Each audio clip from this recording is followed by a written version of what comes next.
Dumating na sa Canada ang viral party event ng Seafood City, isang Pinoy supermarket chain sa North America. Nakapila na ang mga kababayan natin para maranasan ang Late Night Madness event sa Scarborough, Ontario.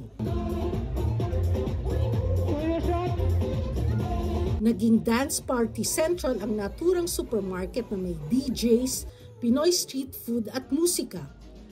Layo ng pagtitipon na magsama-sama ang komunidad upang ipagdiwang ang kultura at pagkaing Pinoy.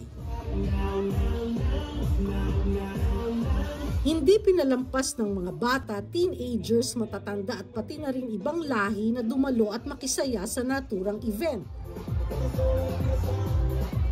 This event was super fun. I really liked seeing all the people here. I ran into someone that I met from university. It was really fun to meet all the Filipinos. I love that it was all ages. And I danced with a tita earlier. It was amazing. The Filipino community loves to dance, loves to party. So I think this is the great excuse for us all to come here and bond over food and dancing, which we already love to do. Napa-8-8 ang mga partygoers nang patugtugin ni DJ Nina ang sikat na Pinoy novelty song. Nagkantahan din sila ng marinig ang awiting Golden mula sa K-pop Demon Hunters. At syempre, hindi kumpleto ang sayawan kung walang Pinoy barbecue at samalamig. Nagpaagaw pa ng instant noodles sa pakete ang mga DJs. Nagtuloy-tuloy ang kasiyahan hanggang hating gabi.